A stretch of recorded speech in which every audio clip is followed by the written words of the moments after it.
ESPN was running the sports world back in the day, especially when it came to football. I used to try to stay up past my bedtime to watch Monday Night Football, but whatever I missed, I caught it on SportsCenter the next day.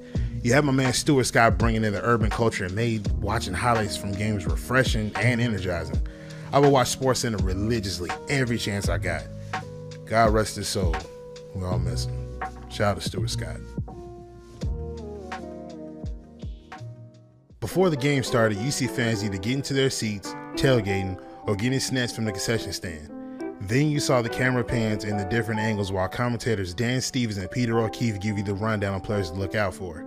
Every bit of that was very reminiscent of what I used to see when I would watch football on ESPN at the time. And that's what drew me in, immersion.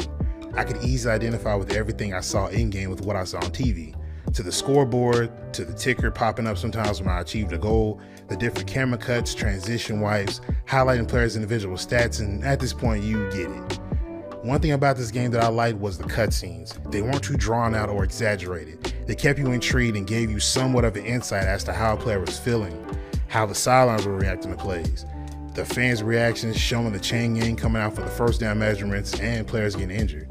They didn't feel repetitive and they always kept the games feeling fresh. One thing I will say is this, I only played a majority of this game on PS2, so that was all I remember. But I recently picked up a 360 Slim and grabbed a copy of NFL 2K5, seeing as how I was on a backwards compatibility